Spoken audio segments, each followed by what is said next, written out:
Ya, baik. Assalamualaikum warahmatullahi wabarakatuh. Terima kasih untuk waktu yang diberikan kepada saya. Perkenalkan, saya Bintang Primadani, saya perwakilan dari kelompok satu. Di sini saya akan mempresentasikan eh, materi dari kelompok kami. Tapi sebelumnya saya akan memperkenalkan anggota kelompok. Kelompok satu terdiri dari lima orang anggota. Yang pertama ada Arum Ningtyas, kemudian ada Bintang Primadani, saya sendiri, kemudian ada Hilmi Nur Aziz, Ida Junaidi, dan Taufik Barokah. Baik, langsung saja kita mulai materinya. Di sini saya akan mempresentasikan materi mengenai data kasus fraktur di Jepang pada tahun 2023. Ya, untuk Bapak Ibu semuanya, mohon waktunya. Ya, mari kita mulai presentasinya. Baik, data fraktur di Jepang pada tahun 2023 ini diperkirakan sampai tahun 2070 populasi Jepang akan mengalami penurunan sebesar 30%. Sementara untuk populasi yang berusia 65 tahun ke atas akan mengalami peningkatan sebesar 40%. Dari sebuah survei nasional mengenai patah tulang pinggul ini oleh Asosiasi Ortopedi Jepang atau JOA. Survei ini dilakukan sudah sejak lama dari tahun 98 sampai sekarang, di mana survei ini itu dilakukan studi kesehatan dewasa pada kota atau di kota Hiroshima dan kota Nagasaki. Ditemukan bahwa orang Jepang perempuan memiliki massa tulang yang lebih ringan atau lebih rendah, dan prevalensi patah tulang belakang yang lebih tinggi dibandingkan dengan perempuan perempuan keturunan Jepang yang tinggal di luar negeri atau tinggal di luar Jepang. Contohnya di Hawaii dan Amerika, karena sebagian besar masyarakat Jepang yang tinggal di luar negeri itu memilih tinggal di Hawaii dan di Amerika. Sebagian banyak ya. Kemudian namun insiden patah tulang belakang ini setiap tahunnya itu mengalami penurunan untuk kelompok usianya. Masing-masing kelompok usia itu mengalami penurunan.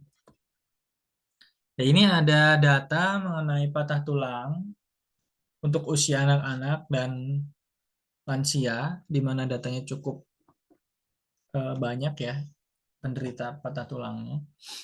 Yang pertama kita bahas dari studi cohort AHS. Dijelaskan mengenai bahwa umur, indeks massa tubuh, kemudian umur pada menarche, dan jumlah anak, asupan susu, asupan alkohol, dan prevalensi patah tulang belakang ini berhubungan dengan risiko patah tulang pinggul. Kemudian menurut National Database of Health Claim Assurance, jenis kelamin, usia, jenis patah tulang, prosedur pembedahan, dan penyakit penyerta patah tulang pinggul itu merupakan patah tulang yang paling banyak terjadi pada lansia dan diketahui memiliki angka kematian yang cukup tinggi. Asupan susu, asupan alkohol, dan prevalensi patah tulang belakang ini menjadi salah satu penyumbang tertinggi untuk kematian pada penderita patah tulang. Di sini patah tulang pinggul ya. Ya, ini ada karakteristik pasien. Ini data dari osteoporosis.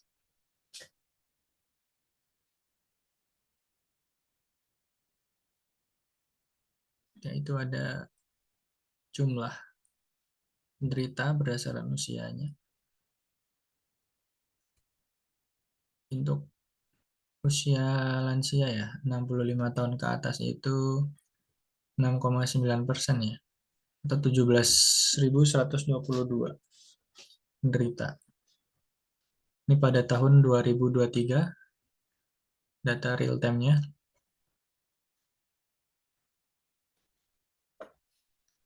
Sorry. Kemudian ini di mana patah tulang di Jepang tahun 2023 ini itu terjadi kebanyakan pada usia-usia anak dan usia lansia. Ya, pertama kejadian patah tulang di Jepang itu sering terjadi di masa kanak-kanak dan usia tua, ya benar. Kemudian lebih sering terjadi pada jenis kelamin pria dan wanita. Ya, dua-duanya ya eh, mempunyai penderita yang cukup banyak.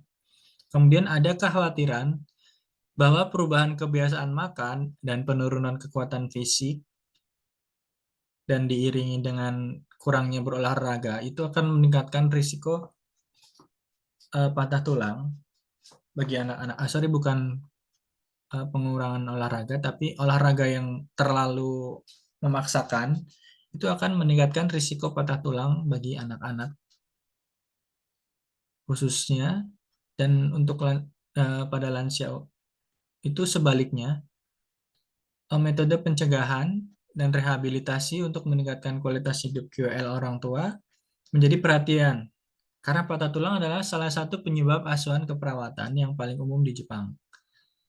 Untuk analisisnya digunakan database yang disediakan oleh Japan Medical Data Center atau JMDC. Kemudian yang kedua ini ada data analisis. Dalam penelitian yang dilakukan analisis yang menyasar orang-orang yang dapat terus-menerus memperoleh data dari tahun 2017 hingga 2013. Dengan menggunakan database ini diperoleh data bahwa sekitar 600.000 hingga 650.000 orang setiap tahun, itu dengan 56 hingga 57% itu penderitanya adalah laki-laki, di mana tidak ada perbedaan besar dalam komposisi gender atau usia dari tahun 2017 hingga 2013. Ini ada diagram kejadian gambaran umum patah tulang. Ya, ini yang sebelah kiri ini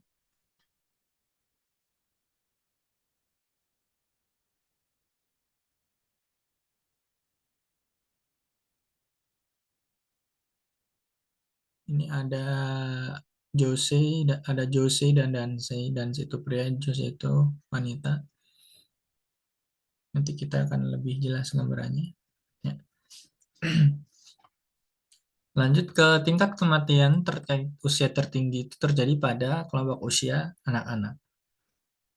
Ya, diikuti oleh kelompok usia lansia, di mana angka kematian tertinggi itu terjadi tidak hanya pada kelompok usia 10 sampai 14, tetapi juga antara usia-usia lansia 60 sampai 64 tahun.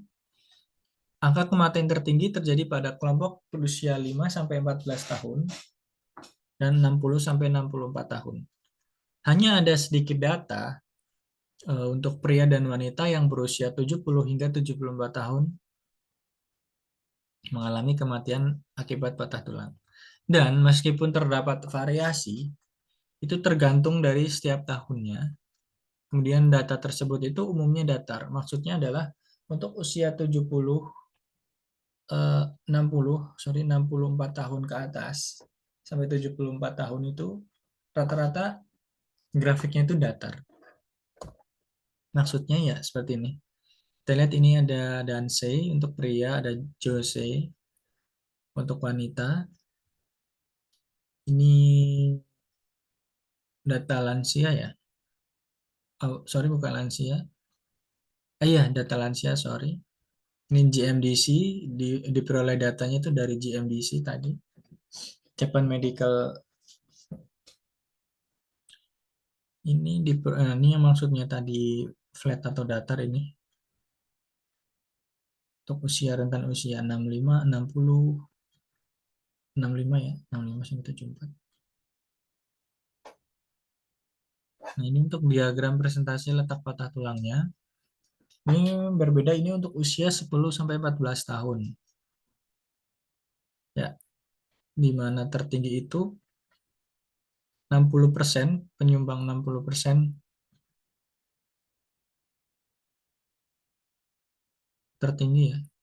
40 sampai 60% itu ada di patah tulang pergelangan tangan dan tangan. Karena usia-usia anak-anak itu lagi aktif-aktifnya, mereka suka lari-lari, olahraga gitu ya. Jadi mungkin jatuh yaitu tumpuannya ada di pergelangan tangan dan tangannya. Gitu.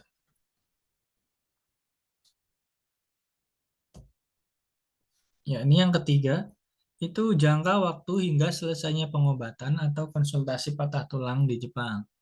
Yang pertama itu 95% pasien menyelesaikan masa pengobatannya dalam 1 sampai 6 bulan.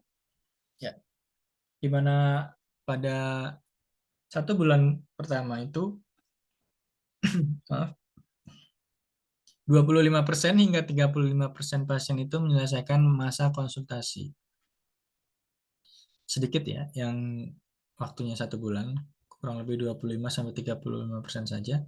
Kemudian untuk 2 bulan waktu untuk menyelesaikan konsultasi itu 75% pasien itu dengan menderita patah tulang kaki, tidak termasuk pergelangan tangan, kemudian patah tulang pergelangan tangan dan tangan, kemudian patah tulang lengan bawah dan patah tulang tungkai bawah itu sebesar 75%. Kemudian sebanyak 60% pasien dengan patah tulang termasuk pergelangan kaki dan 50% dengan patah tulang bahu dan lengan atas. Ya, itu selesai konsultasi mereka kurang lebih 2 bulan. Kemudian untuk patah tulang pergelangan tangan dan tangan, kemudian patah tulang kaki itu tidak termasuk pergelangan kaki, itu 95% pasien itu memerlukan waktu yang relatif singkat untuk menyelesaikan konsultasinya. Ya, kurang lebih 4 bulan. Kemudian fraktur lengan bawah memakan sedikit lebih lama dari dari penderita patah tulang kaki. Mereka memerlukan waktu sedikit lebih lama, ya 4 bulanan lebih sedikit mungkin, 4 bulan, rentan waktu segitu. Sorry, sorry.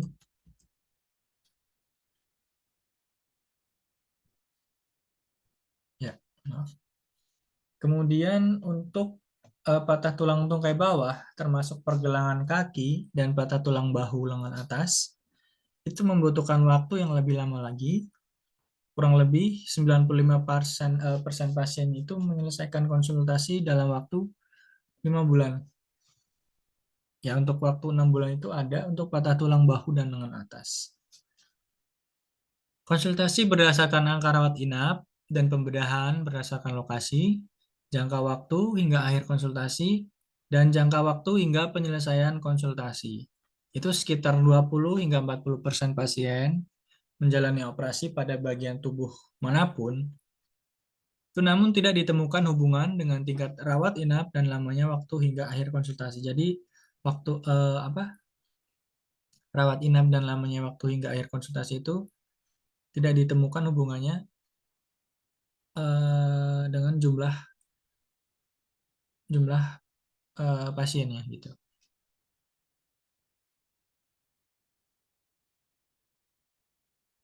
Kenaikannya itu tidak berhubungan ya. Lanjut. Kemudian yang kedua, tidak ada perubahan kesehatan dalam jangka waktu hingga akhir pengobatan atau konsultasi, di mana 3 area mengalami patah tulang dan perbandingan kronologis, ya S62.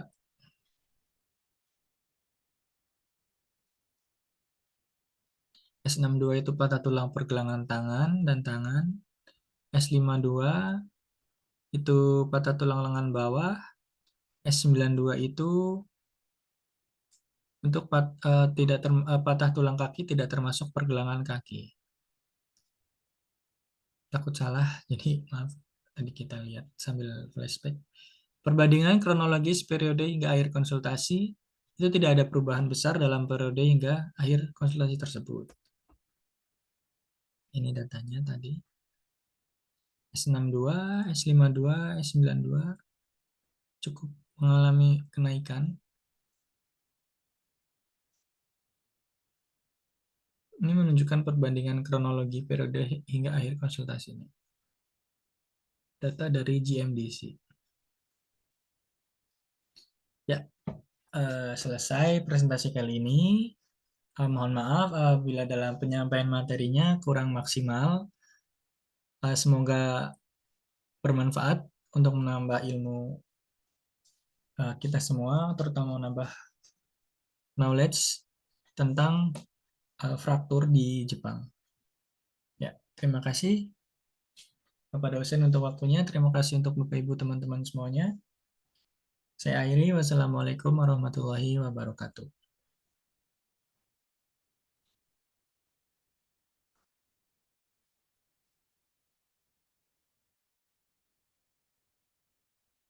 Saya stop dulu ya share screen-nya.